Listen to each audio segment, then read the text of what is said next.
that girl's coughing, isn't it? Ladies and gentlemen, welcome to a historic night in professional comedy.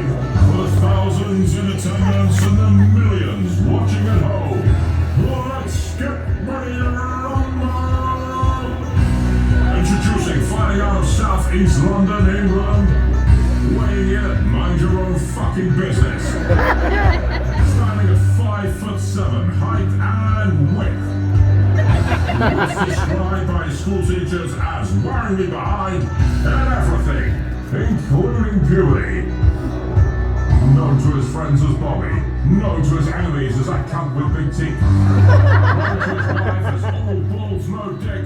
But tonight, friends, he's yours. All the way from behind that curtain in the corner of the stage, I give you the fighting pride of Bromley, Mr. Rob! Straight in.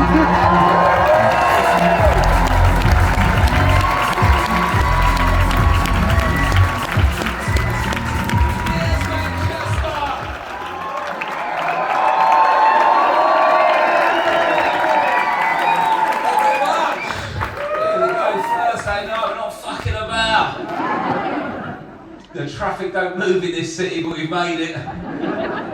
Fuck me, that's mental. Are you well?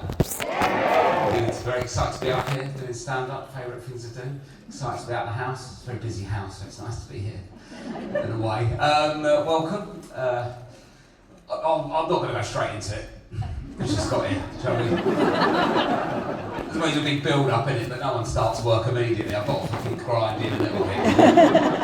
Quite a lot of pressure to hit it straight off the back. A couple of people not made it in the middle. Do you know them? Are you with them? No? You going to ignore me? Okay. Make me just stare straight forward, no blinking. I'm just going to fucking look like I'm in a coma and hopefully I'll move on. I'm going nowhere. Let's make friends with what this out. What's your name? No, she's sticking with it. Good one. Respect that hustle. No, thank she's good. Gotta move to the man you're with. Hello, mate. You alright?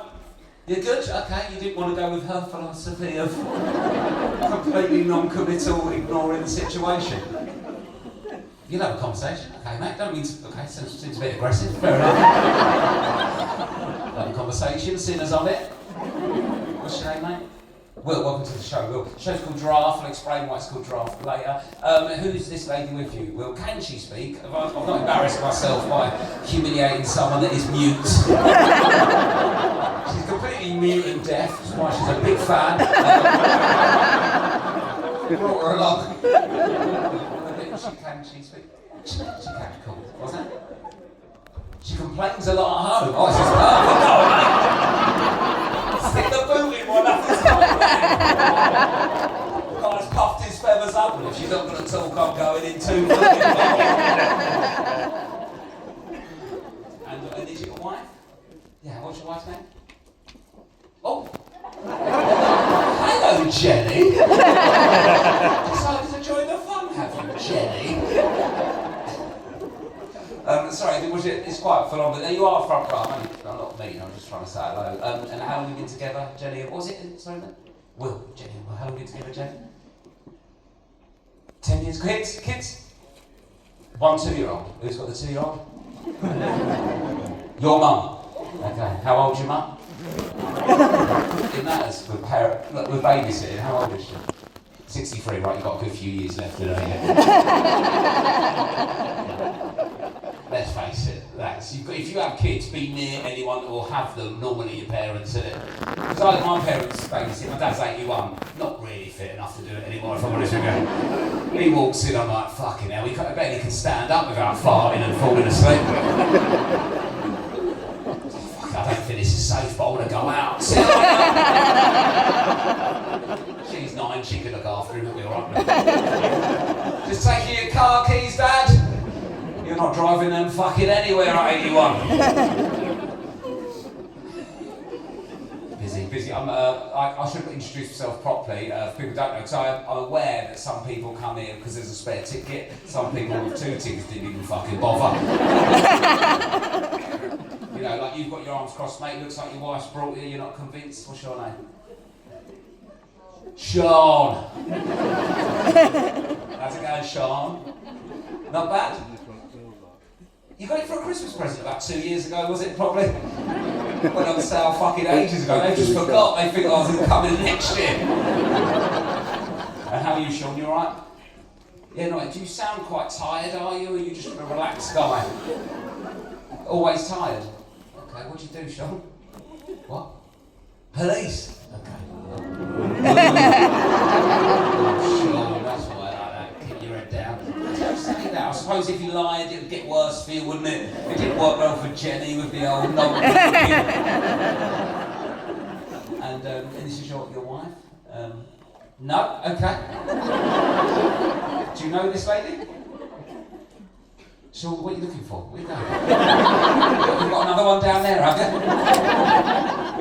We just get your bottle of what's a little bottle of beer? So who is this lady then? That's your wife, little point, no name. Okay. We've got a closed shop up here, isn't it? No one really wants to open up to me, do they? But you look smiley. What's your name? John. What do you do, John? What the fuck was that?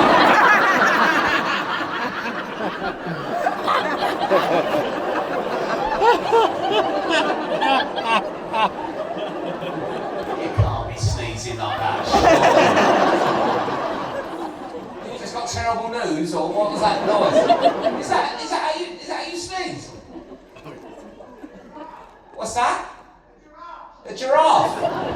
I don't know if they make that noise. That sounded more chipmunk to me. Are you with the person that made that noise? No, you just want to get involved. Fair enough. What's your name? Not another Jenny. It's not going well with me and Jenny's at the moment.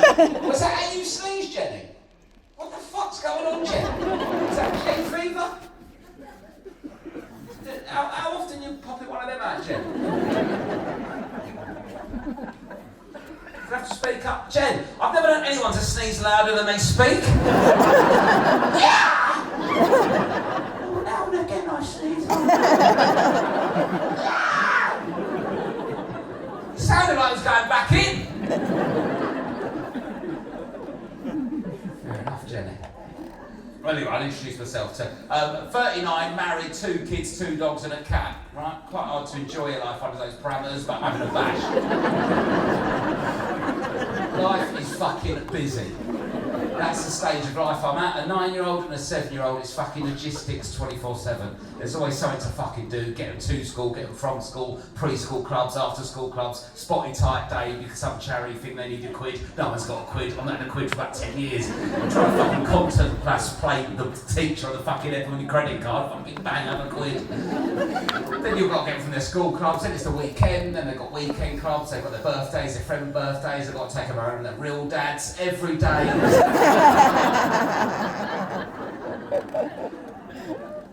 Busy, stressful, and it's miserable as well. We've got no hen do's or stag do's to look forward to. 39, 40 age divorces, that's all we get in the year.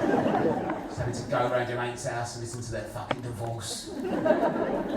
You knew they shouldn't have married him at the time, but who are you to fucking tell them? Only good thing about your mate going for a divorce is you get to go to a pub, but it don't count as a night out.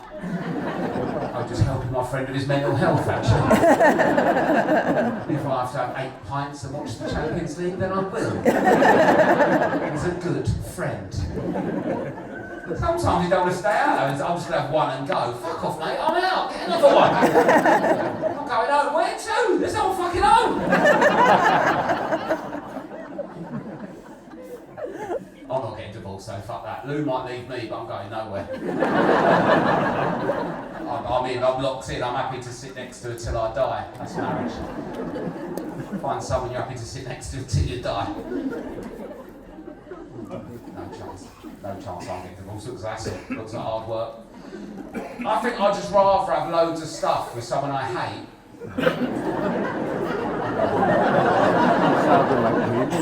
Than nothing with no one.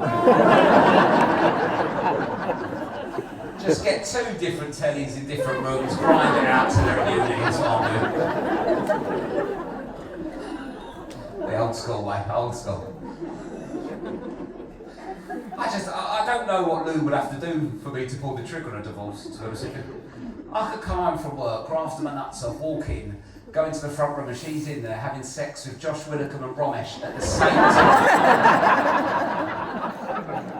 And I think what I'll do is I'll leave the house, never mention it to any of them ever again.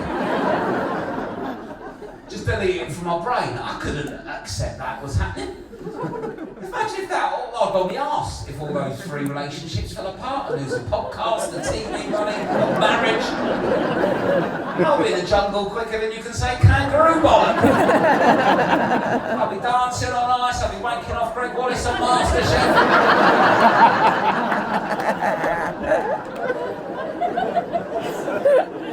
I'll be doing what I had to do to survive.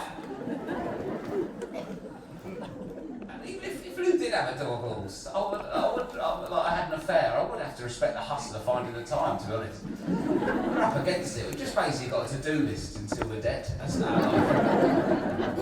I'm quite a simple creature. I'm a basic bitch, I think it's the same. I don't want for a lot. I used to think I was quite cool and interesting. I'm not really. Do you know what I love? I love having a battered sausage and chips alone in my car when it's raining. I love that. I'll pull up about 5 houses away from my house so I don't have to share. Sitting there on my own, all the steamy windows, it looks like a sex scene in Titanic. Nothing dodgy's going on, I'm just in there gobbling off a jumbo alone.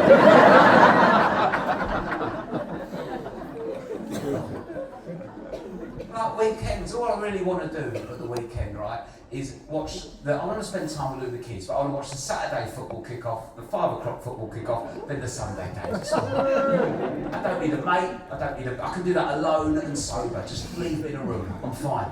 So what I do is I get up early on a Saturday, do the dog walk, do the kids' breakfast, take the kids to their clubs, bring them back lunchtime, hand them over to Lou, she does the afternoon activities, then I watch the lunchtime game, perfect. Great, split it up, divide and conquer, perfect. You chatting there, is that what you do? Yes, perfect. What's your morning? Talk me through your morning. Football, yeah. Back by lunchtime. Basically exactly what I said, fair enough. Thought there might be more to it, they're not. So what I do, this is my worst part of my morning when I get up, I have a coffee and I know I'm getting older. I'm not old, I'm just getting older. I know I'm getting older because the time between drinking my coffee and needing a shit is getting shorter and shorter. Every single day, that time is getting less and less. At the moment, I'm unbuttoning my top button to put the kettle on.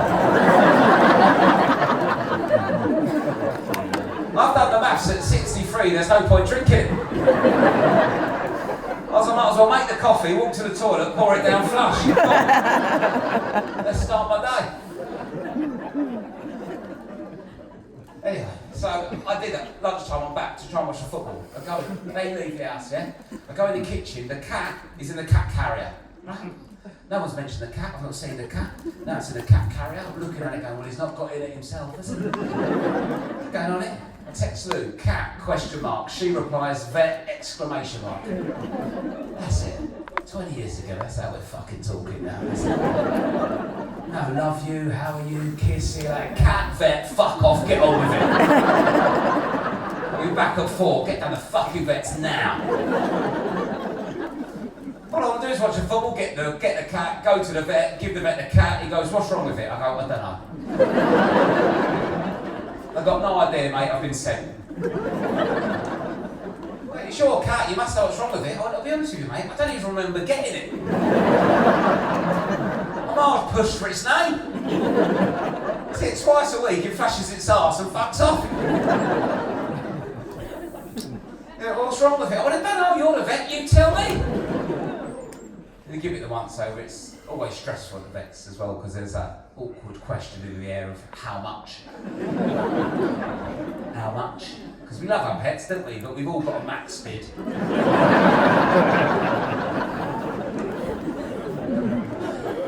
We might not have said it out loud. We all know what our budget is, we all know what we can stretch to, can't we?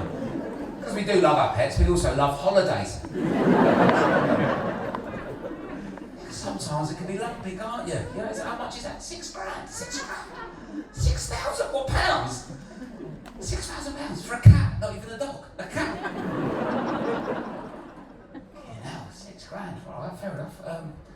He's 5 though, the cat. That's quite old, isn't it? It's old for a cat, isn't it? Good age, that, isn't it? For a cat, isn't it? 5? Good innings. Dick Van Dyke of cats, isn't it? That old bastard. 5, yeah? Old? Young, is it? Okay, not ideal.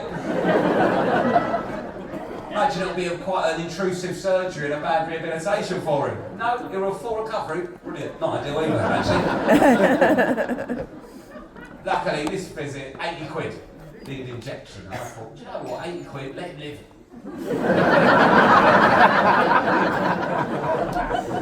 Oh, monster. Oh, what's the vaccination for? Leukemia vaccination. For a cat, yeah. What do you do? What happens if you just give it to the cat, you don't get leukemia? Fair enough, we can have one. As I don't know if it works on a human. It's worth a go for 80 quid, isn't it? I've had words in me for more money on a Friday night. Let's have a bash. Patient 1. But it gets expensive. We've got the 2 dogs as well. Like, and I didn't really want the first dog, but then we got the second dog because we compromised. They literally just do whatever she says. So much easier, though. Just not having an opinion ever. Tell you what, if you like that shot, or a bit of a fucking chippy old Bill. No, actually, I think we should do this, love. You got 2 dogs? Paddy and Max. Not Max and Paddy. It's the fucking open goal there, ain't you sure? What's that? You what? Paddy came first. I bet he has from what I've read. That's a good guy, Paddy. That's a good guy. So you got Paddy first. Are they named after Max and Paddy? Yeah, they are. But what? So Paddy, I know you said Paddy came first. But when the dog, you got the dogs, you think he looks more like Paddy McGuinness than Peter Kay. He was a bit taller, fair enough. Then you got a little Max came along. Right, okay, fair enough. The dog poo situation. I knew when I got another dog, there'd be more dog poo. But I sort of naively thought, there can't be double, can there? There must be a bit more shit. Then somehow there's more than double, and I don't know what's happened. It's like the old dogs egging a new dog on to do more. I see them out in the garden and it's like a scene from Shawshank Redemption, just wandering around together, just stick one there, mate. Wherever you want, add another one, yeah. Completely random every day, never the same place, keep him on his toes. Wherever you want, quick game of battleships for him in the morning. New one's like, wherever you want, yeah. Go there if you want, mate. Sometimes I'll do a bit, waddle, finish there. I don't even know what I'm going to do sometimes. So we just do this and then he comes and gets it, yeah. What about her? Will she be out? Wouldn't have thought so, no.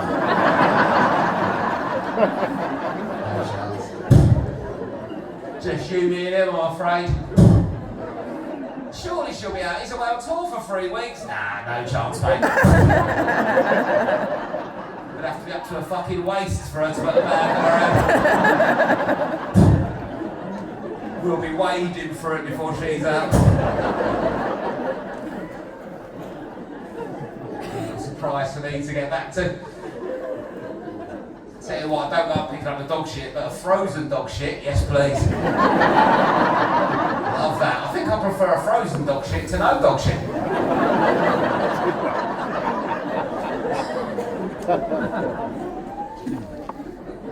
Have the frost in the outside, being you little wanker. It's busy. We moved to the countryside as well, right? I grew up in a city, lived in a city, well, I've moved to the countryside. Well, the fact that the takeaway food situation in the countryside is a fucking national disgrace. It's absurd. There's nothing. There's fuck all. Right? No Deliveroo, no Just Eat, nothing. In fact, if I want a takeaway, do you know what I have to do? I have to ring a curry house on a landline like it's 1991. Now, even towns, cities have all got Deliveroo things, and even towns, even little shit. No. I Oh, when I lived in London, the options were mental. You open Deliveroo in Manchester, you open Deliveroo, everything you've ever seen. Every type of cuisine, stuff you've never even seen before. Like Ethiopian, I didn't even know they ate. Look at that.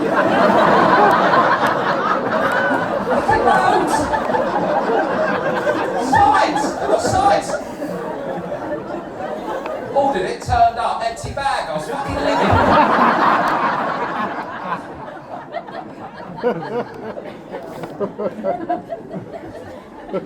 Curry turned up, right? Curry house. Asian fella comes to deliver it, recognised me, obviously, because of Romesh, that's how it works.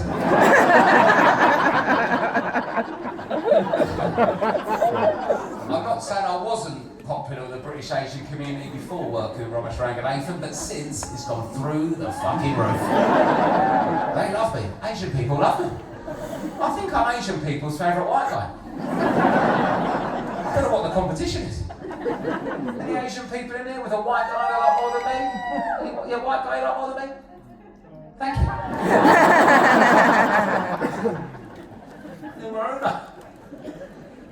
Anyway, he gave me this curry and he went, "You won't like that." I was like, "You need to work on your PR, mate." And he basically went, "Look, I know you've had proper curry and this is all dialed down for the locals." And it's true. Basically, it's just full of old people. This village, right? They can't handle spice or flavour. And I've noticed it, as you move out of any city, especially you move out of London and you go southeast, the further southeast you go out of London, curries get less spicy and less authentic as the clientele gets slightly older and slightly more racist. It's just how it works. Until you end up in Margate with a chicken casserole and a pint of Cobra. Obviously, if you keep going southeast, the authenticity increases as you head towards India, but there's definitely a dip in the phallic area. Can't handle it. The old people can't handle spice or flavour. It was a nice curry though, turned up. Little bag of salad, I've never ordered in my life. Every curry I've ever had, little bag of salad, never seen it on the menu, turns up, little dog shit bag, dog shit size. You just got to change the size of the portion or the bag. And don't get me wrong, I like a bit of salad, but ideally fresh, crisp from the fridge. Not sat next to a jalfrezi in the back seat of a Cortina for 28 minutes. They can't handle, old people can't handle spice or flavour. My dad's 81, he can't handle spice or flavour, no chance. He's sort of salt, pepper, vinegar, maybe gravy, that's it, that's what he's got in the locker. If the salt's too dry, he'll soften it up with gravy. But he's one of the old people now, because he's old, 81 years old in it, but he was like, when I was young, all the old people were in the war, do you know, and you had to respect them. Because they had that get out of jail free kind of, they were in the war. Because they could do what they want. I remember I was in a supermarket once, my nan pulled my trousers and pants down and slapped my arse. I was like, "Mum, this is bang out of order." She said, "Yeah, but Nan did survive the Blitz." I was like, "What the fuck's this got to do with the Blitz?" I'm in the middle of the yogurt aisle of Sainsbury's with an hour and a half of my shift left.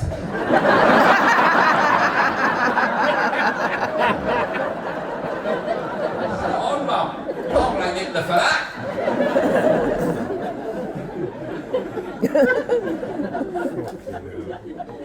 But you know, older people now. My dad pretends he was born during the war, but he was born and there was about 3 weeks of the war left. You know, because when I was born, we were sort of rationing. Yeah, fuck off, mate. For about 2 weeks, she was breastfed for 4 months. Leave it out.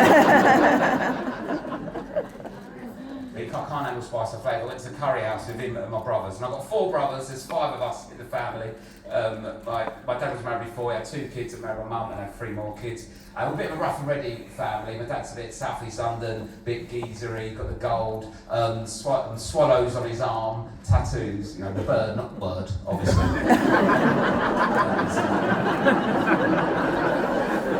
very different vibe, that. Swallows written in times in the road. That is true alpha, that is. Swallows, yeah, and what? What are you going to do about it? And yeah, a little bit of a rough and ready. So he left school at 13 and drove a van immediately. That's the kind of vibe. And then it was a bit, what's the word? It's a bit of a ducker and diver, and it was called On the Fiddle back in the day, where before you had computerised systems, he used to deliver books from a warehouse to a bookshop, and then also have a bookstore at Woolwich Market. Because you're basically allowed to nick stock, but not enough for it to take the piss, do you know what I mean? So we run this bookstore down there with his mate. And I've realised now I've had kids, that his parenting was slightly a bit more sort of old school than mine is. So I remember once when I was about 7, I was in the back of the car with all my brothers, and I did a blow-off. You know, there's like an age where your blow-offs start to smell. When you're young, they don't smell, but I just started veering into smelly blow-off territory. And we're all in the car, and I did a blow-off, and it smelled. And as he's driving, he went, "Ooh, shit! Ooh, shit! Someone shit! Have you shit? Fucking hell, Sue! Someone shit it! Do we know he's shit? Ooh, shit! Have you shit? Someone fucking shit! Ah, oh, who's shit?" I remember being like 7, sat there going, "What? Is he talking about me?" I've done a blow-off, but he seems to think I've shit. He's my dad and he knows stuff, so maybe I have shit. I think I've shit, yeah. Anyway, I was in the curry house, and we're all there together, and you can't handle spice or flavour with my brothers. Also as well, it's a bit of a clash because my in-laws are a bit more middle class, a bit more well-to-do, and now I sort of take on some of those things where we do matching pyjamas at Christmas. Yeah, it's a bit of a room divider, the matching pyjamas at Christmas. Me and my brothers did not do matching pyjamas growing up. We didn't even have matching parents. Do you know what I mean? A very different vibe. Anyway, so we're in the curry house, and then my brother orders a curry, spicy curry. My dad can't handle spice or flavour. Tiny little green chilli on it, right? One of the little mad fucker ones. It comes out of nowhere. My dad picks it up, pops it in, starts chewing. What the fuck is he up to? He's sort of gone silent, but quite red-faced. He doesn't want to admit he's struggling here. It's like, just a little bit of cooling down the front of his mouth. Trying to cool the back of the mouth down. Fucking hell. Fucking hell, like he's beatboxing. Fucking hell. And we know my dad's stressed, so he's like, fucking hell. He's got no time to fuck. Fucking hell.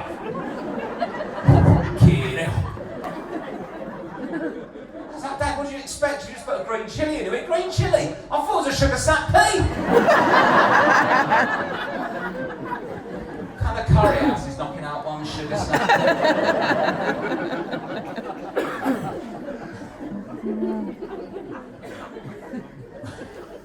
We do, my kids, we do this game where my kids do impressions of the family members. We in the bath, they started saying, we do impressions of everyone. I was doing impressions of their friends and then the nan and the granddads and stuff like that. So I was like, we do impressions of nan and granddad and all that. So I was doing an impression of Lou's mum, who's a bit more posh. And I was like, what does she say? And they were going, oh, she says, be careful girls, be careful girls, be careful girls, be careful girls. She's very worried about her. And I said, be careful girls, be careful. Following them around like that, right? That's quite a cute little impression. And then we was like, what does Amps do? And Amps is their granddad on the mum's side, but we have to call him Amps because Lou's sister couldn't say granddad about 35 years ago. Said Amps once, now we're cursed with this stupid fucking name I've got. Because she couldn't fucking speak for 2 years, so I'm wandering around the fucking living room going, Ampy, would you like a coffee? Amps, Ampy, Amps, would you like a coffee? I'm just calling him fucking Michael, sure. So every time I sat, I'm like, Amps. Can you do an impression of Amps? Well, do an impression of Amps? And they was like, oh, Amps says this, I'll take you to the park in 5 minutes, girls. They're trying to avoid going to the park. I'll take you to the park in 5 minutes, girls. I went, oh, okay. What about my dad? What's granddad say? And she went, you fucking idiot!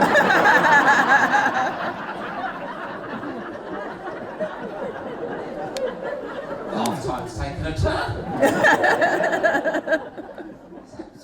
Does he say that to you? No, not to us, not to us. I was like, so what does he say? She went, you fucking idiot! The mad thing was, I recognised his face. It was a good impression. And I went, when does he say that? She went, oh, when he's driving. Can you do an impression of Nanny? My mum, she went, yeah, she went, Well, what does she say? She goes, not in front of the children, Dave!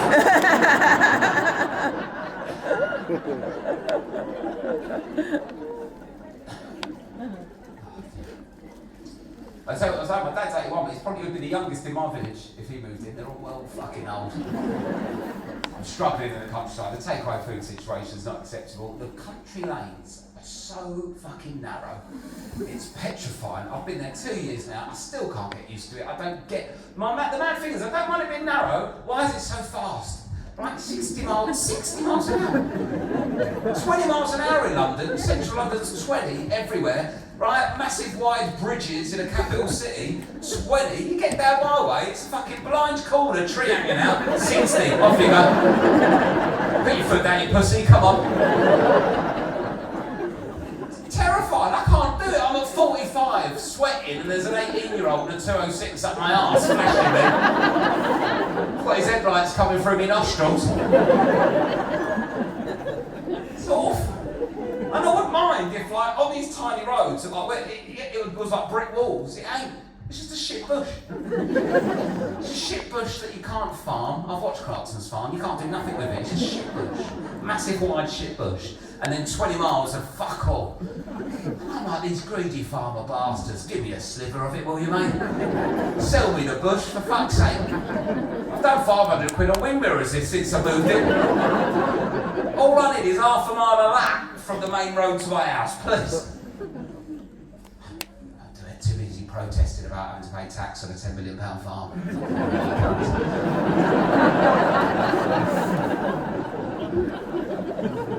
I'm going to pay inheritance tax on my £5 million farm. Give a fuck, mate. You only earn £20,000 of your profit on it. Well, what the fuck are you doing with it then, you silly bastard? Sell a bit. I'll buy that edge. Give it to me now. We've had it in the family for 20 years, this farm. Or maybe the 21st generation might have their own fucking idea of what they want to do with their life. No, fair enough. Okay. What farm is it? I thought bollocks all that. It's been in the family 21 years. Spread your wings, do something else. If I went into the family business, I wouldn't be here. I'd be in fucking prison.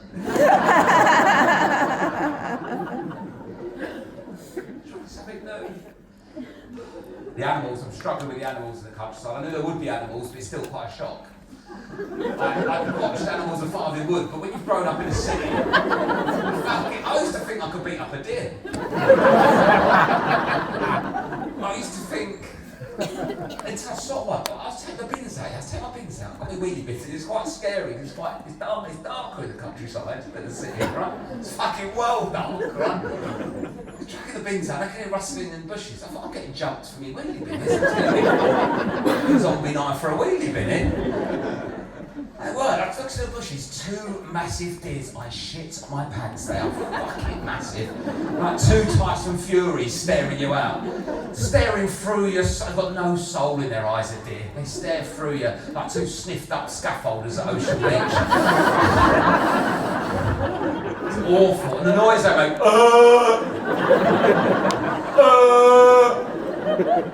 Move to the countryside for a bit of peace and quiet, try and have a barbecue. The fuck is that, Lou? Awful. I don't think I could beat up a badger. I thought, no question, a badger. You ever seen the badger? Nutty little bastards. They come out and run at you. It's like a sofa running at you. I don't even think I could boot a badger. Boot a badger will climb up and attack the face. Fucking awful. I was driving home the other night, right? I drive home late at night, yeah? And it's deadly quiet in the countryside. I've got an electric car. They can't hear me coming, the animals, right? They can't hear me coming. They'll jump out. They're all coming out at me. It's like a Marriott car. Everywhere I look. And shit coming out I've never seen before. I'd never seen a hare before, you know. I was driving home, I just thought I saw a fucking massive rabbit. What the fuck's that little Peter Crouch rabbit coming out? Fucking long boys here, what's he doing? I was driving back through the village, right? These badgers, right horny bastards, badgers, yeah? 8 of them just shagging in the street. Main road, like they don't, because they want to like be lit by the one lamppost. Under this lamppost, in front of the church, all shagging 8 of them. What the fuck? Who's called this on? Bonnie Blue? What's going on?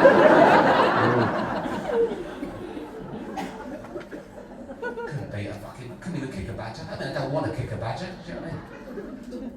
One night I was driving home, there's an owl in the road, right? Just an owl, stood in the road, looking at me. I don't know if it was facing me, but that's the thing with owls, it's got options. Because it does make a difference to the tension of the atmosphere, doesn't it? If you're driving down a country lane late at night, and there's just an owl, no, not an owl, man, say it's a man, forget the owl for a minute, right? There's an owl, right, just, you know, there's a man. I feel like I've got trapped in my own fucking riddle then. I was driving and there was an owl, right? Looking at me, but we don't know if it was facing me. Now imagine you're driving down the road, right, and there's a man, right, looking at you and facing you. It's intimidating. It's scary. You lock the doors and go, get the fuck out of here, what's going on? However, same road, same man looking at you, but not facing you. Slightly different vibe. Do you know what I mean? You're not as scared, you're more inquisitive. What's he up to? What am I up to? What are you up to? Who am I? I'm the lollipop man and a dogging. I go to the car park and say, come to me. Yes, that does say swallows. You interested?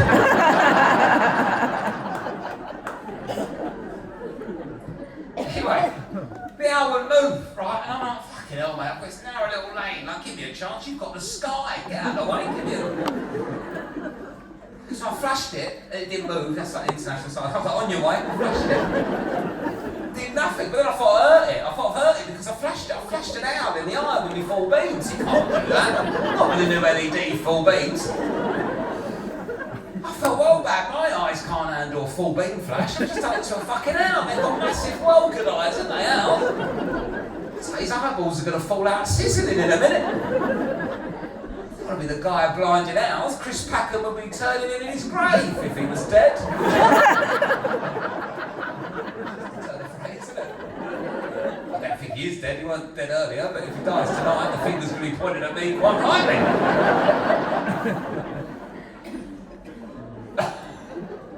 I hope Chris Packham's not dead. I like Chris Packham. I think people get a bit too worried about dying, don't they? People get quite stressed about it. I think you just need to rebrand. I think it's too depressing, the term dead. I look at it as just not being alive. It's easier to process that, isn't it? Like, you don't die, you're just not alive.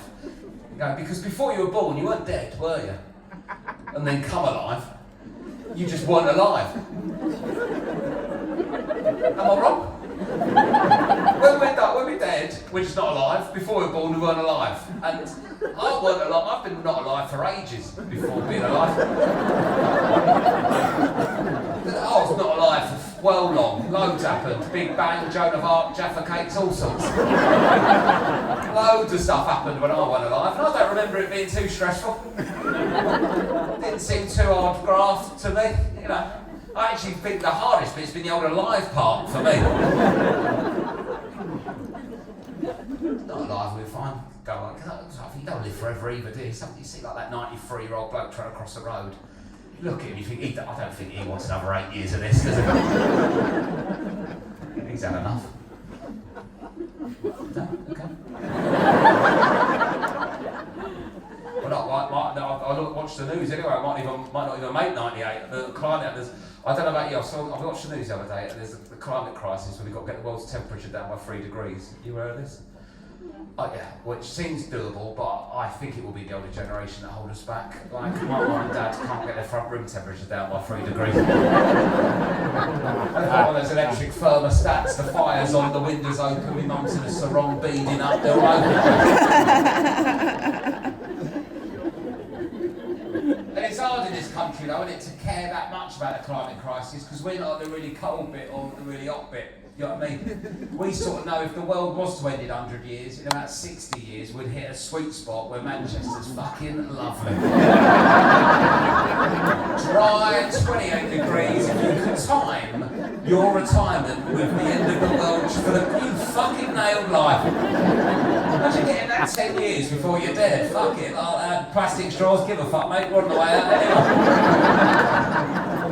anyway. Burning to rubber tyres in wine for fucking can, mate. Because that's the thing that's bad in this country. When you hear on the news that like Greece is on fire because of climate change, you go, oh, that's bad, isn't it? And your brain goes, I'll just book Spain then. Problem solver, job done. I'll move around, get chased by the flames.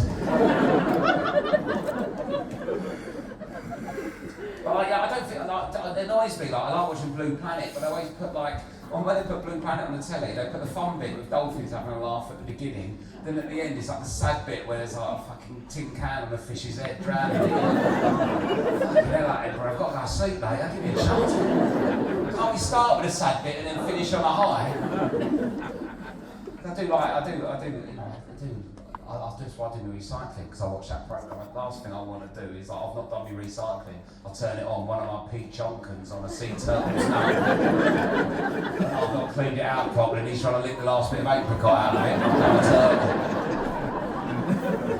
turtle. Stressful, isn't it, life? You've got Attenborough in your fucking ear, alright mate, quiet down.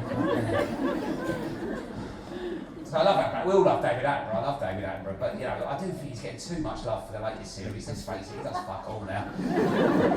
Does about 10 minutes of VO. Some poor fucker's been in Alaska 8 years on his own, freezing his nut off trying to film a polar bear do a dive into a bit of ice for 15 hours a day.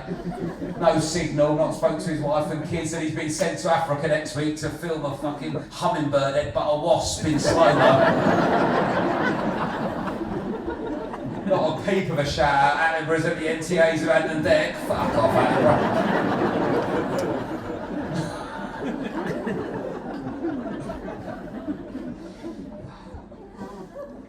Some people don't like me doing that bit, but probably have to drop it in a few months anyway, so far so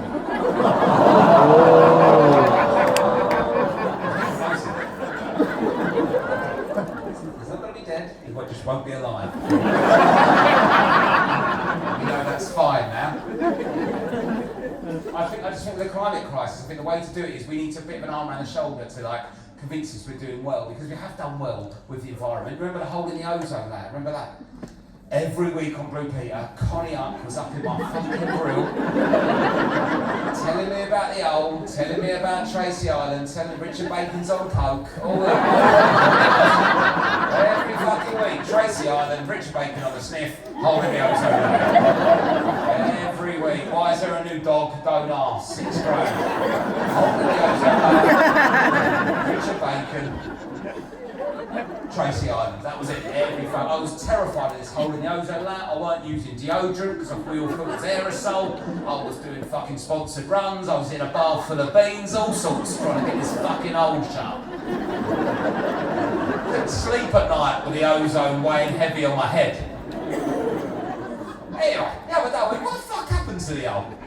Not heard about the hole, not even a story from Connie Up about it on Instagram, nothing. She's completely fucking severed ties with the hole in the ozone, Connie Up. You know, I googled it, the hole's shut. Surely give us an heads up, we've done well. Do you know how it's shut? Basically, the hole was being created by pipes on the back of fridges that were releasing a gas that made the hole. So they changed the pipework on the fridges, gas stopped, hole shut. Great. What the fuck was I supposed to do about that at 12? Get an apprenticeship, it's a new thing.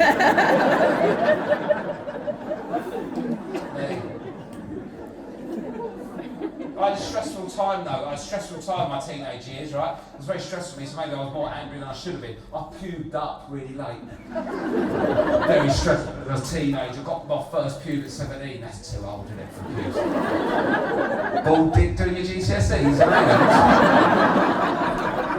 bald dick trying to add up your UCAS points, come on.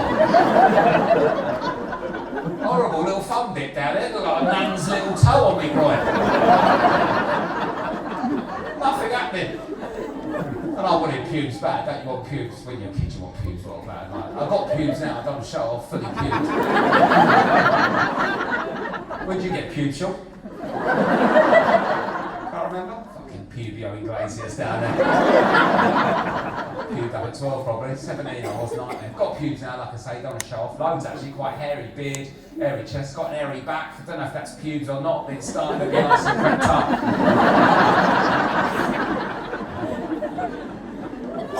But I think what happened, my pubes got scared off, I think. This is what happened. I remember when I was 11 in year 6 of school, I went to the toilets, yeah, and there was a geezer in there. I call him a geezer, he was in my class, but he got held back a few years because he had grommets. Remember grommets?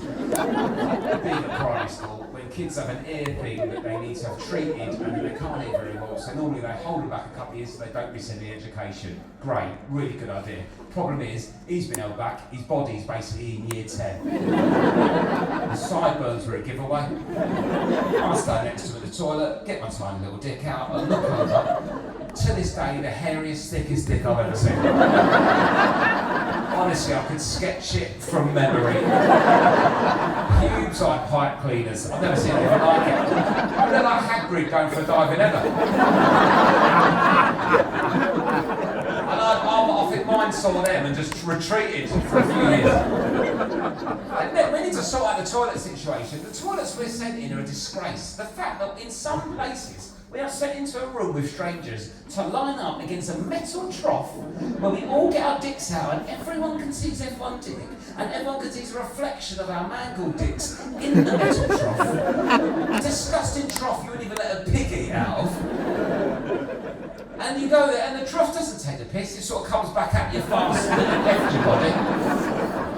We're essentially sent into a room to show a stranger our dick and come out covered in piss. It's like being in Philip Schofield's dressing room. Right, Manchester, get yourself a drink, I'll be back in a minute. Cheers!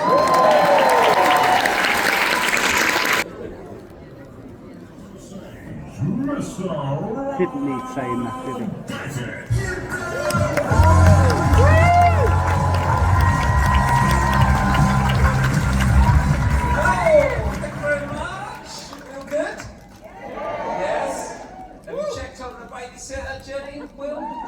Okay with the 2-year-old?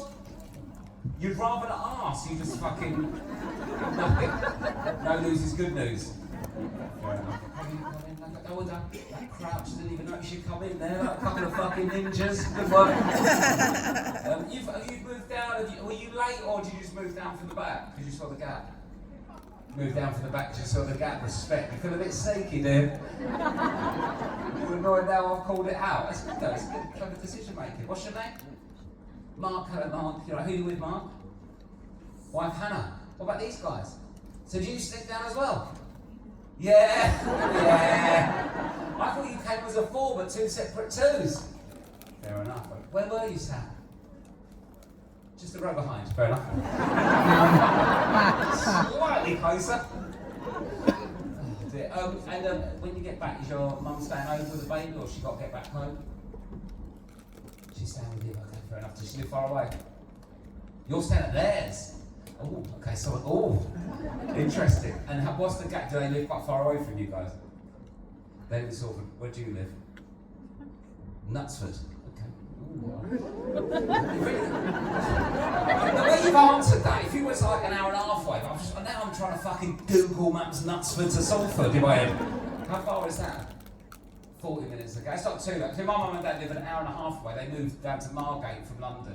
And like we don't get down there as much to see them because like, my job is driving around the country to be somewhere for about 2 hours and then driving home again. So the last thing I want to do on a Sunday is get the kids in a fucking car to drive for an hour and a half so they can sit in the front room and I can watch my kids watch my parents watch The Chase. It's a long way to go for that, you know what I mean? I'm like, Mum, you come to ours to watch The Chase. We've got The Chase, you know. I paid for the petrol. Come up and watch The Chase. I'll get Bradley Walsh round if he convinces you to come up. Fuck doing a 3-hour round trip to watch The Chase and goes to the park on our own. Come on.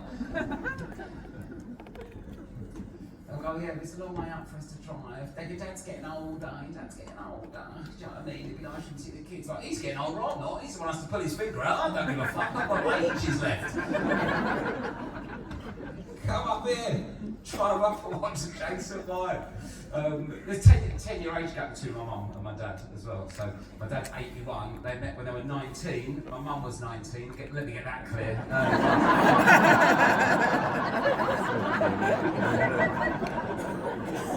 My dad was 9, the sick bitch. Didn't expect that, did you? We forget, because we do forget sometimes women can be pedos too. We forget, don't we? You automatically think pedo man, but women can be pedos as well. They can. Do you know what I mean? They can, do you know what I mean? Like, and as a feminist, I will not rest until there are the same number of female pedos as male. That's true equality as maybe not feminist, but for me, you can't have the CEOs who have the nonsense. It's equality across the board, or not at all. I think we are getting better with pedos though as a country, don't we? Over the years, it's not ideal. There's still a lot to be done, but I think we're getting better with pedos. We've got those Facebook Live pedo hunters. You seen those guys? They corner a man in industrial estates, some sort of creepy-looking guy with long hair, a beard, and glasses. Getting it close to home, that description. They snare a couple of there, You can't be a pedo and work in a school anymore. No, that's good, isn't it? No pedos in the schools. In the 90s, when I went to school, you could be a pedo and still teach. It was allowed. It's allowed. You just got your induction, there it is, and that one is a pedo, so be careful. He is a pedo, there's your fair warning. Come out of PE, he tried to grab my knob, well, we told you. We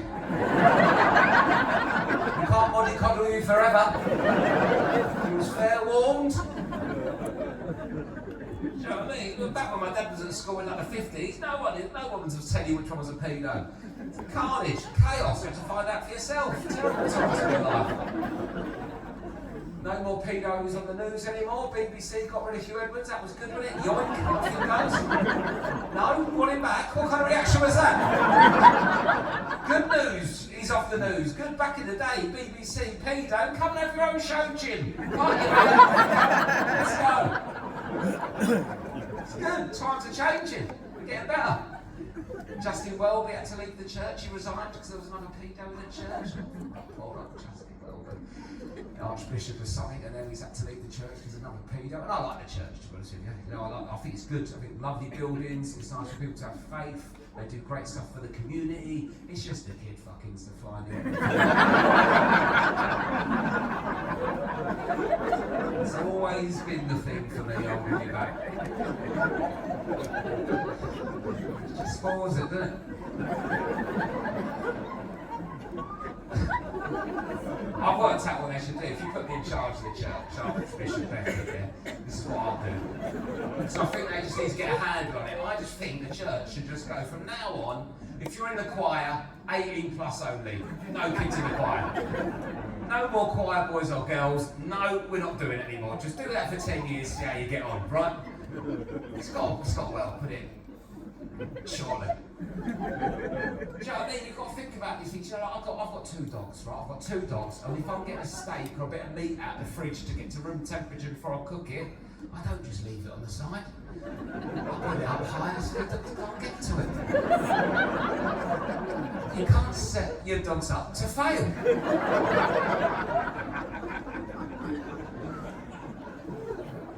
Yeah, I was talking about my mum, wasn't I? I was talking about my mum as well. Before I started sorting out the old fucking church. Archbishop Beckett's on the case. They're funny, my mum and dad, very funny. They're mad bastards, but funny. I love them to pieces, I love me and the kids, but you've got to keep an eye on them. They're a bit loose. They're going free, you know, because there's a point where you have to start having to keep an eye on your parents. Do you know about this? As you get older, you have to sort of suddenly be in charge of your parents. Normally it's ill health or sort of disability, but no, in a great way, my parents are fine, sort of physically and mentally, they've got all that. But the problem is that is the problem. They're free range boomers. They're out and about doing stuff, do you know what I mean? Can't keep them somewhere. They're out and about. And this is the kind of guy my dad is. They go to Spain every summer for about 4 months because they were born in the 40s and 50s and they're from South East London. It's almost like a pilgrimage, it's Mecca. So they go there for 3 or 4 months to get burnt alive and eat paella, right? Well, my dad loves butter. He loves butter, right? Fucking loves butter. He don't like spice or flavour, and he's 81. He fucking loves butter. Inch of butter on everything he eats. Toast, inch of butter. Peanut butter on toast, inch of butter, peanut butter, little swipe of butter on top of the peanut butter and butter. If I sit still long enough, he butters me. He fucking loves butter. Butters a crumpet, it goes down, keeps buttering it. It's a never-ending butter. The crumpet is levitating off the butter that's gone through. And he goes, well, I didn't have butter when I was born because of the war. Fuck off. Even if you weren't allowed butter for the first 35 years of your life, you caught up in 1987, you really butter bastard. So they drive to Spain every year. They drive to Spain, but butter's expensive in Spain. But he's a problem solver, my dad. So this is what he does. This is the kind of guy we're dealing with here. He buys butter when it's on special in the UK throughout the year. He puts it in his freezer. He stockpiles. And he loads his car up to go to Spain, gets mum in there, gets all the stuff in there, and just before he locks the door and sets the alarm, he puts all the frozen butter in a freezer bag, pops it in the boot of the car, then drives to Spain as fast as he fucking can.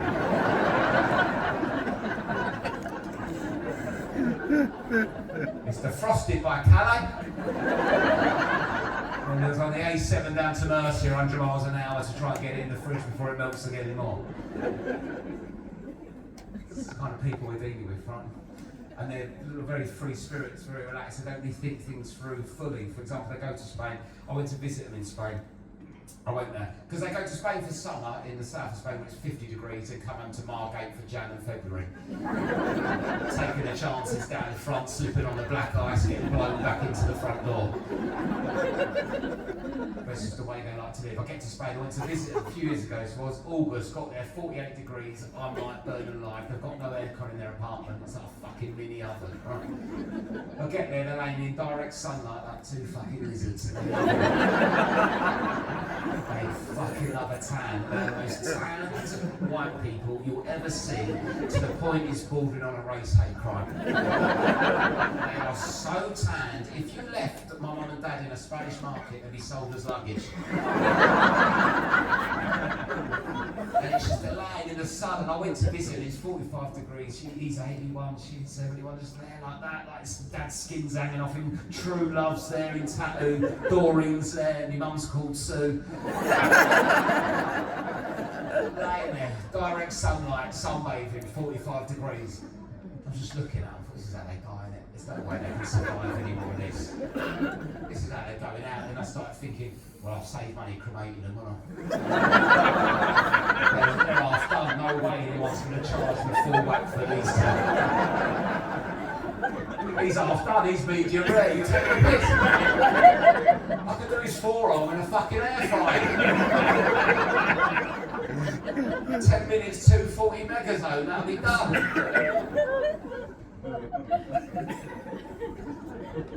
So I thought, right, for their birthday, I'll get them an aircon unit, right? I'll get them an aircon unit so that they'll live longer for a bit, right? Anyway, so they went, oh yeah, no worries, we can do this. There's a guy that does it. Aircon Dave turns up. Aircon Dave's from Wigan, somehow more tan than my parents. Didn't think it was possible. Aircon Dave turns up, he does aircon units. He's also the Elvis impersonator and does airport runs.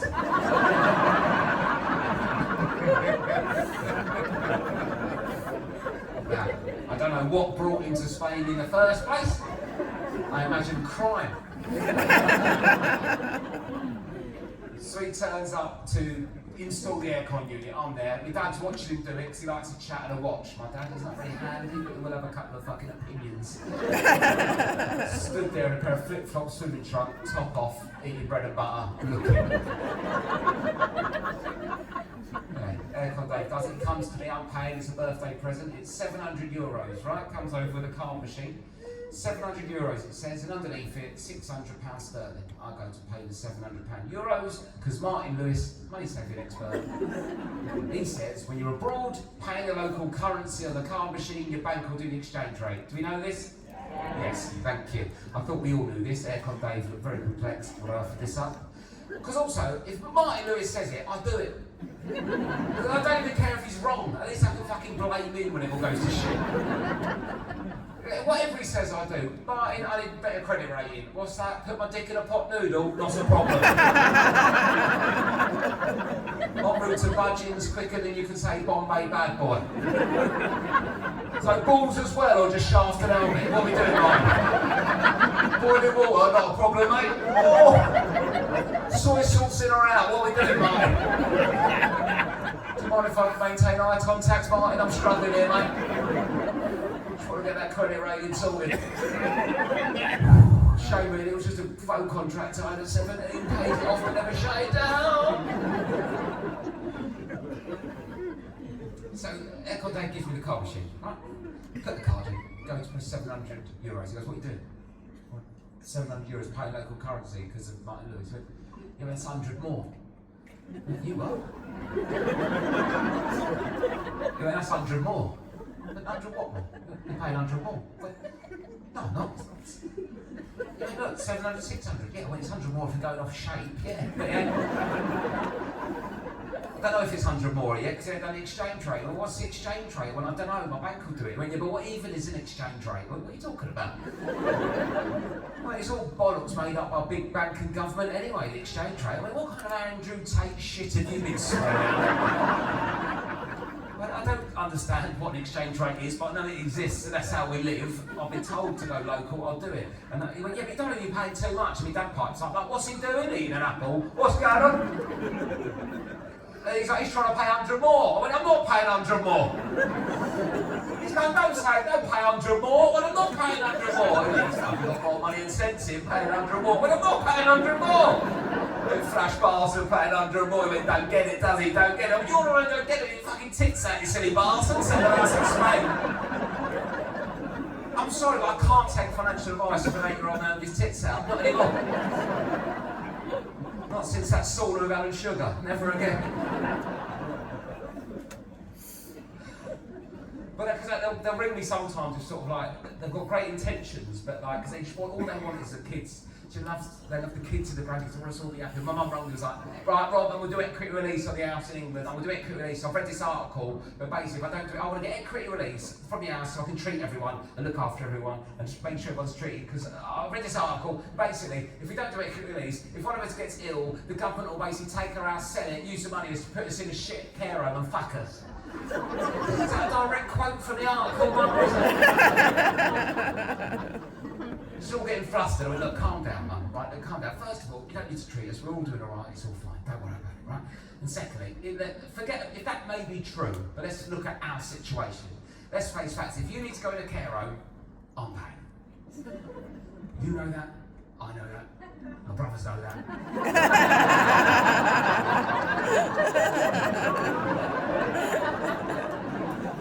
We all know that.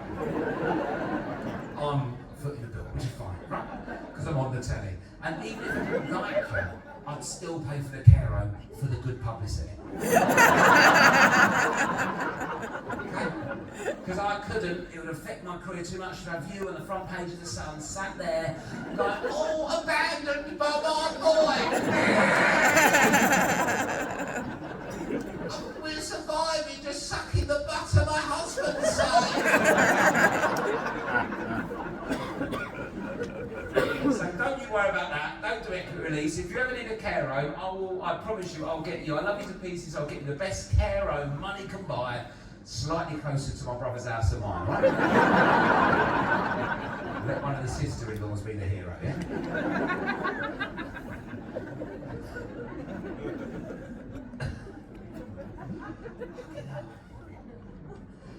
Because the thing is that it's just their nature as well. They grew up with nothing, so they're a little bit duckers and divers, like I said back with that before. So they'll do stuff sometimes where might be trying to get a little bit more out of the situation. For example, I got them some chairs for Christmas. Needed some chairs, right? Needed some chairs. So I got some new chairs, 4 new chairs for their table in their front room, sort of beige emporium that they sit in. All beige. Beige furniture, beige clothes, just 2 floating heads living their life. We need a bigger telly. You need better eyes. That's what you need. Anyway, so I got these 4 chairs for Christmas, and my mum rang me, so they're always very great. I was like, oh, thank you for the chairs, they're so lovely. Thank you so much, it's really hurting our backs, we needed new chairs, thank you so much, it's so nice. The only problem is, these chairs are so lovely, they make our table look so old. I don't know what's going on here, I'm not biting. I was like, oh yeah, okay, I'll never mind then, I'm glad you like the chairs, bye. A phone call a couple of days later. Oh yeah, your brother Joe came down the other day with the baby. She's so cute. Yeah, he drove all the way down to see us with the baby. Yeah, all the way to us. Drove down, came down to us. Made the effort. Hour and a half. Came down, drove down, came to us. With the baby. He was making us laugh. I was like, oh right, yeah. Oh, he was making us laugh. She was so cute. He was making us laugh. I was like, come on, I've got stuff to do. Oh yeah, he's making us laugh. He kept on saying, your front room, mum's like a bloody AA meeting. So, alright, she's cackling away. I'm like, what? I didn't get the joke. I was like, alright, well, what? So say that again. Oh, he was making us laugh. He goes, yeah, I know he's making you laugh, but tell me why. So yeah, he kept on saying the front room's like an AA meeting. I was like, well, yeah, I don't get why that's funny. She went, well, we had to get rid of that horrible old table, didn't we? So we just got 4 chairs first.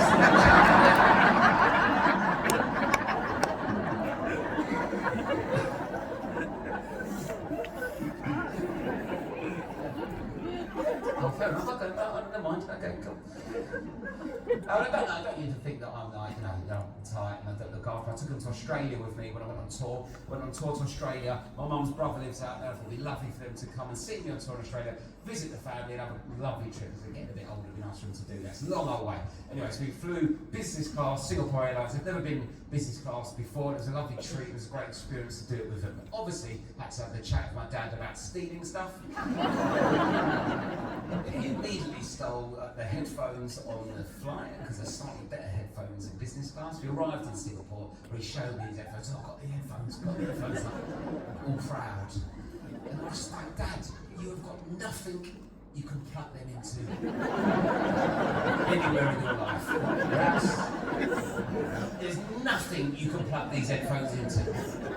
The only thing these headphones can be plugged into is the armrest on a Singapore Airlines flight. Do you know what he said? I'll hit the armrest on the way back.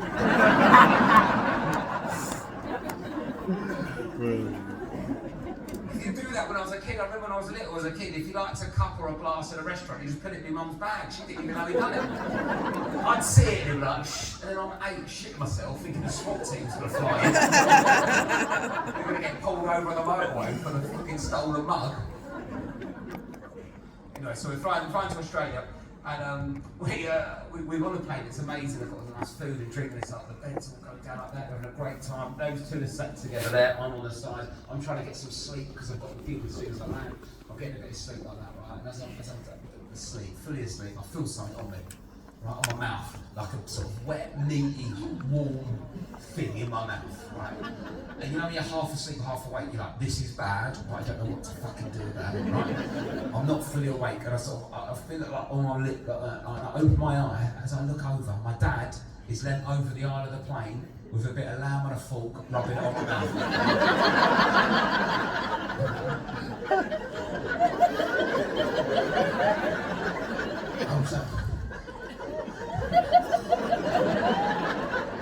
I wake up, he pops it in.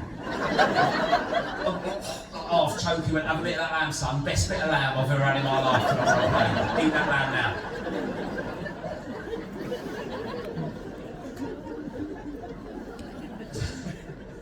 So we do the first leg, we get to Singapore, we have a chat about Sydney and their phones, then we get on the second leg.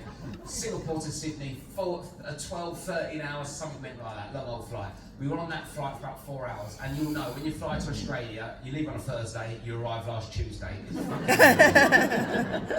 And it's that weird part of a long haul flight. I don't know if you've been on a long haul flight before, when it gets like night-timey, but it feels like the cabin crew do 4 hours and think, fuck this, they turn the lights off and parachute out. Never to be seen again on the plane. They've been vaporised, so they're gone. Everyone's asleep on the plane. My mum's asleep, everyone else, I'm half awake, I can see my dad. He's fiddling. Right? He's fiddling with the light above him. I'm like, he's not nicking the bulb, is he? Not a Singapore Airline reading light bulb, come on, Dad.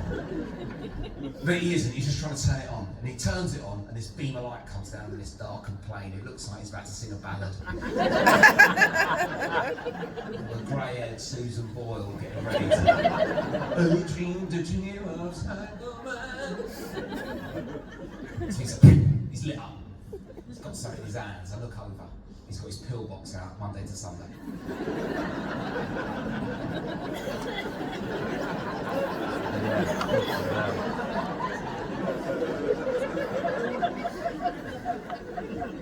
We left Tuesday. He's got Tuesday, Wednesday, Thursday all open full of pills. Just looking at it. You know when they give a chimpanzee a harmonica? It's like a science experiment to see if they'll play a tune on it or anything. Just looking at it, and I go, Dad, you alright? He goes, I don't know what the fuck's going on here. I've got loads left. And like, my mum's asleep, and when she's asleep, he's got nothing. It's like the internet being turned off for normal people. He's got no fucking idea who he is, where he is. He's just sat on a plane with a passport hoping for the best. What are you going to do with anyone? I don't know. And I've got to have these, some of these when I wake up, when I go to bed, some with food, some without food. But I've had 4 kids, 3 dinners. In the end, he just smashed all of them in one day. Went to sleep, woke up in Sydney. I don't know if you've ever seen anyone overdose on gout tablets before.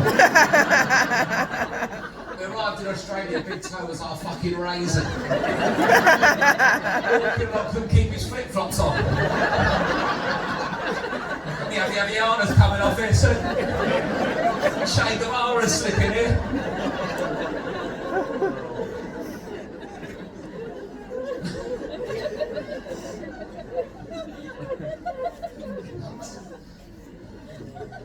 So last summer they're 81 and 71. Last summer they were both turning 80 and 70 on the same day. They got the same birthday, July 9th. Exactly. It's cute, that, isn't it? If you forget about the first wife and 10-year age gap or something. That's all the time.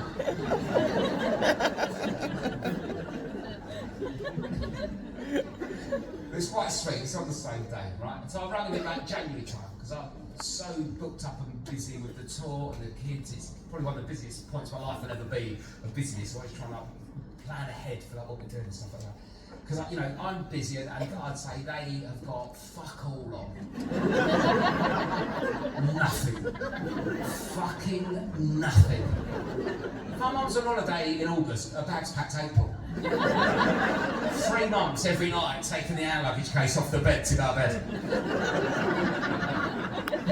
Oh, I've had a busy day. Fucking have you. They get up at 10 a.m. Fucking pensioners do that. It's like they're jet lagged all the time. Yeah. So I rang them. I went, what are you doing for your birthday this year? What are you going to do? Well, like, it's July 9th, it's a big one, 70 and 80. And they went, oh, we're going to have a party. We just want to be with everyone. We don't want materialistic things anymore. We don't want any materialistic things. We just want to be with you and the kids and your brothers and the family. All have a big party together and come together and just have memories. I was like, oh, that sounds lovely. Well, where are you doing it? What are you doing?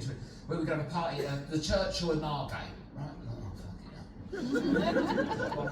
It's a nice church hall. It's a church hall. Most of the friends live like in London or up north, or like they've met in Spain, and then all the kids of my brothers live in London still. So it's like an hour and a half. And I was like, but Mum, there's nothing there. It's just an empty church hall. There's no staff. There's no kitchen. It's just that's what we'd have for a kid's birthday. What are you going to do about food or drink? She's going, your dad's going to do a booze cruise. I didn't know he had a time machine. Like, you what? We're going to do a booze cruise, going to go down to Calais and get all the booze. And I don't know if you did this from Manchester, but in the southeast of England, the booze cruise was an institution in the 90s. There'll be young people who have got no fucking idea what I'm talking about. Anyone 18, 19? Hello, what's your name? Lorna. Hello, Lorna. How old are you, Lorna? 20. What do you do, Lorna? English student. Like, do you know aware of the Calais booze cruise? No clue. You imagine some sort of Ibiza party vibes? No. Back in the 90s, what you'd do is you'd save tokens from a newspaper so that you and your family could arrive at Dover at 6 a.m. And for £1, you could get a ferry to Calais. You would arrive in Calais around 9 a.m. and you'd go to a supermarket, Carrefour or Auchan, where you'd go in and buy beer, wine, spirits, cigarettes. We bought a load of toothpaste. I don't know if that was everyone.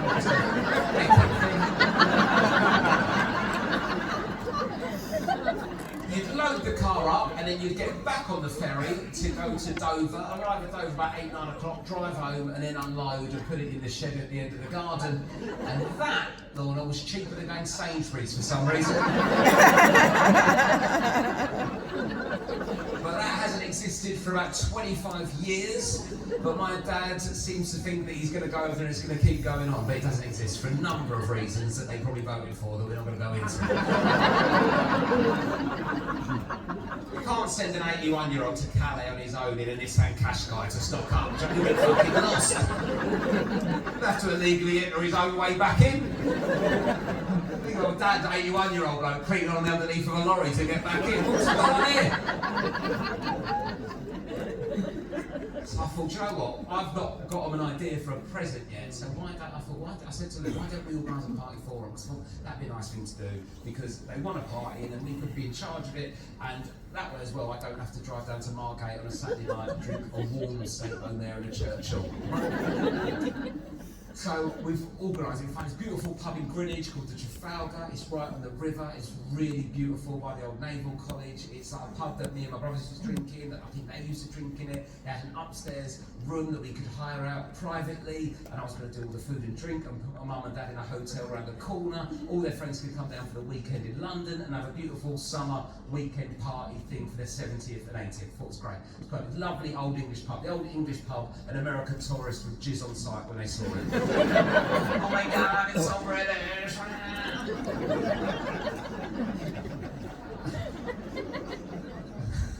So I've got it all set up, I've got all the information, and then I sent it to my mum and dad to have a look at. I left the price on the bottom by accident, didn't need to do that. I was supposed to clock it off, but I didn't, because I didn't want to make everyone feel uncomfortable. Because it wasn't cheap, but it wasn't mad money, but it was a bit more than I normally spend on like a party. I'd obviously paid 100 more for the exchange. And I sent it over to my mum and dad, right? They brought me back the next day going, oh Rob, that is so thoughtful of you and Lou, that's so lovely. We've only ever wanted a big party before, everyone together for a wonderful party and a wonderful experience as family together. We don't want materialistic things anymore, memories of you and the kids and the grandkids, we love it. The only thing is it's too much money, son. You can't spend that much money on one night. It's too much money to spend on a party. You can't be doing that. However, if you were going to spend that much money, we'd like a kitchen.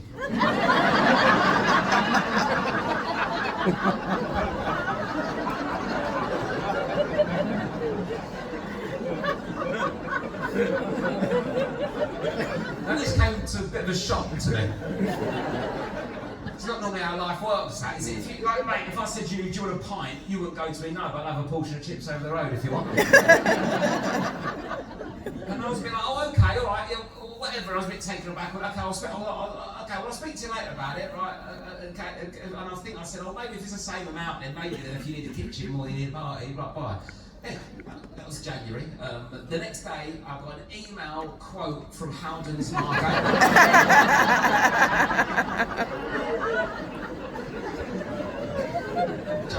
expenses, January. Look at it, double. I mean, I was quite a quick turnaround. I even told Lou that might be the new venture.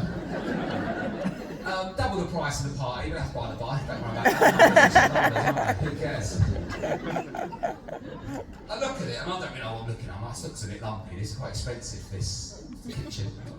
It seems a bit more than I thought it was me, because I've got sort of a normal, sort of like retired home. Then it's not like a big island in the middle like that. It's a normal, quite a small kitchen. I don't know. So I rang my mate Steve. Steve's a builder. He works in Bromley. He deals with Bromley Howdens every week. He does a kitchen a week. That's his business. Well, mate, do you want to look at this quote for me and help me get it back down? My mum and dad have been in and they've sent it over. Can you have a look? But yeah, I can do. I'll have a quick look. I'm snowed under. I'll come back to you probably next week. Not a problem, mate. It's January. It's not till July. Don't no sweat. He rang me within 5 minutes, pissing himself down the phone. He went, I have never seen a quote like this in my fucking life. He went, they have said yes to everything.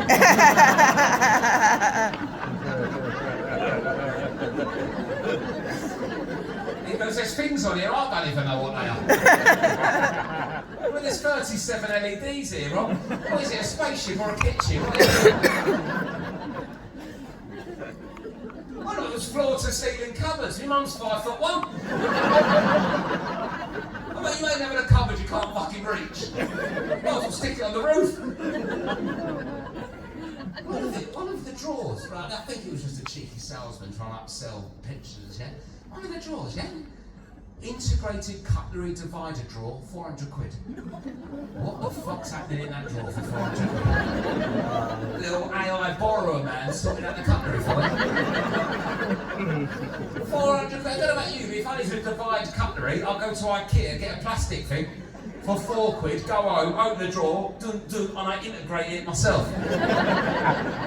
4 quid parts, £1 labour, boom, whop, in there. Kitchen got installed in February.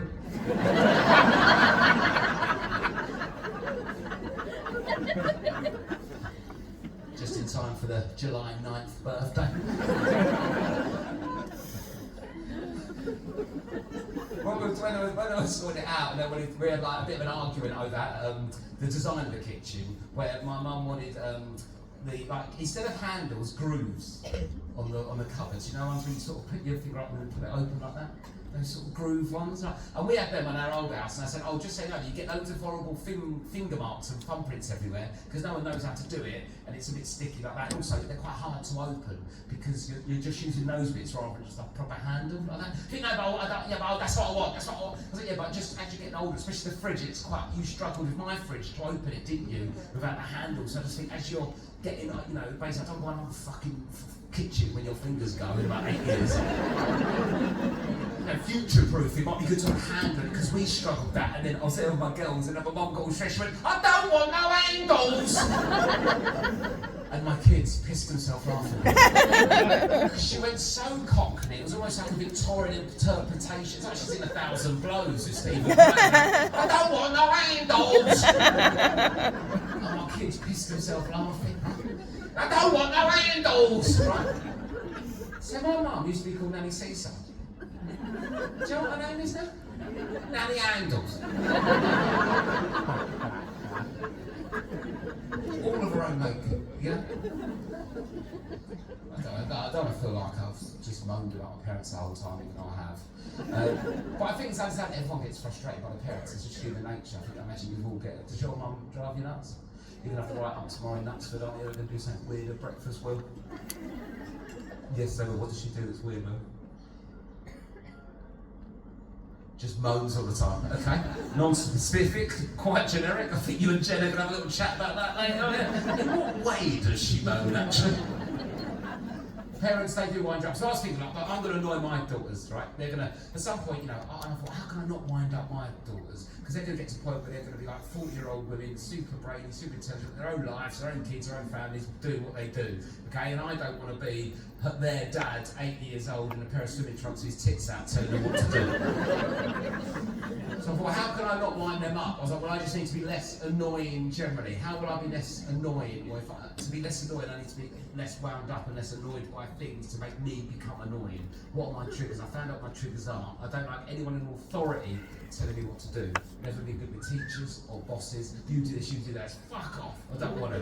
And it's an immediate anger that's actually quite absurd, and I'm not even engaging in the situation. I just immediately can't deal with it. So I thought, well, why am I like that? And I found out why I'm like that. I found out I'm dyslexic this year. I got assessed. My friend's kid is dyslexic, and Lou read the report, and she basically went, "That's you, that is. That's you. You need to go and get assessed." I was like, "I'm not going to get assessed." So we compromised, and I went and got assessed. I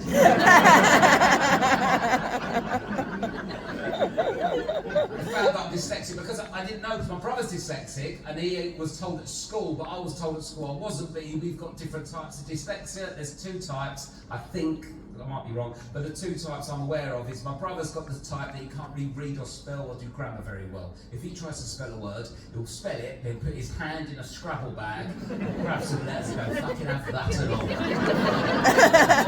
That's me done for spelling today. See you later.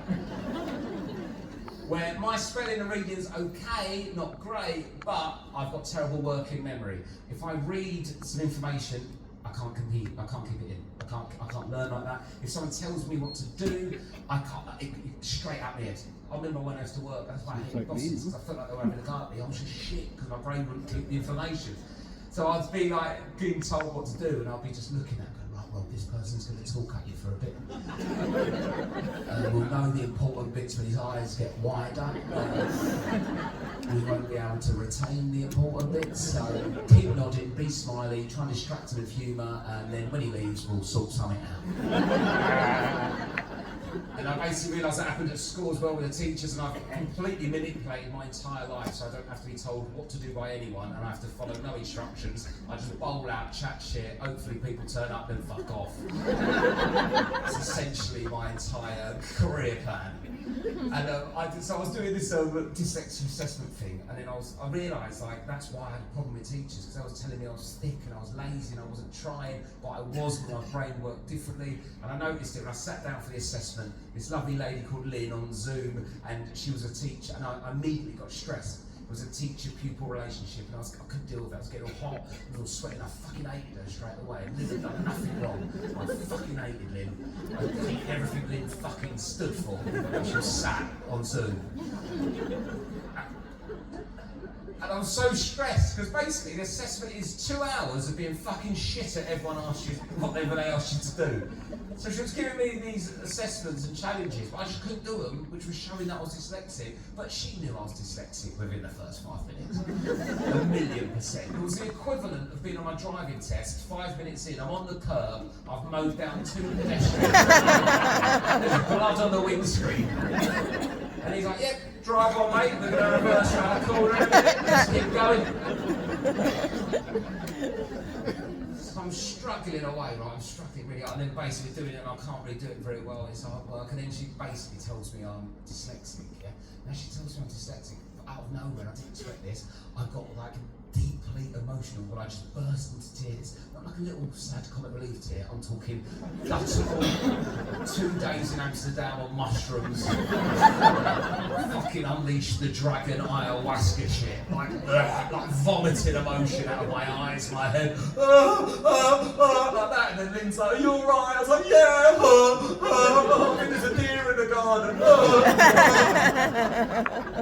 And then all the whole time, it's almost like a cloth's been ripped off my head. I'm like, well, that's why I act like that in that situation. That's why I react to that. That's why I get the up with them. That's because the teachers were calling me this, but I wasn't that, and all this blah blah. Then I started thinking about my dad, and dyslexia goes down the paternal line. And my dad's definitely dyslexic, and he's definitely ADHD, but he's 81, and you're not allowed a diagnosis. You're just a mad old cunt. It's unfair. It's really unfair. Because he's got this stuff, and then I feel guilty. I was like, oh my God, well, I've moaned about him, or he's wound me up, or I said, why have you done that? Well, he's dealt with dyslexia, but he dealt with dyslexia when he went to school in the 50s when someone would cane him, and he might have been a pedo with a silly hat on.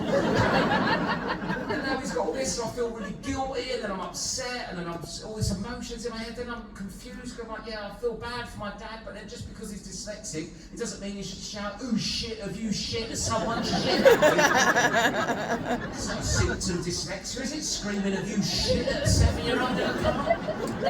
I'm sorry for screaming, "Ooh shit." I'm dyslexic. That's not how it works. All this is like going for a minute, and I'm getting all upset. And Lynn's like, "Are you okay?" I'm like, "Yeah, I'm okay." "You okay? You in the house alone?" I'm not gonna fucking top myself here. Just having a bit of a moment, Lynn. It's exhausting. Then Lynn was like, "Yeah, well, you do have dyslexia, but I'll send you the full report later." Do you know what she sent me? A 3,000-word report.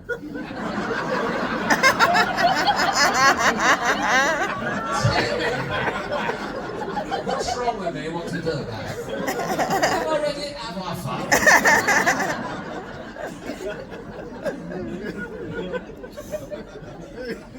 And then the worst bit was the spelling. So I can't spell the traditional way they teach kids now, which is every letter's got a sound, and you build a word out of the sounds. It's called phonics. Is it phonics?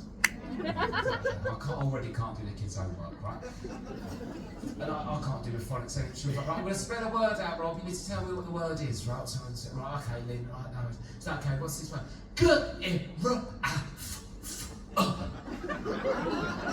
have to go again, Lynn, I'm afraid. What's that?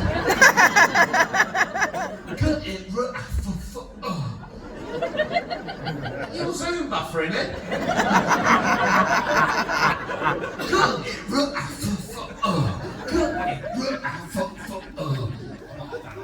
Are you alright, mate? Is this me or you? What's happening now? Come on.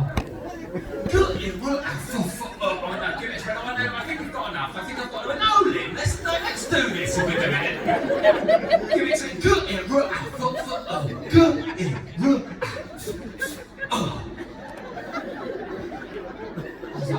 and Lynn's getting up with me now. She's getting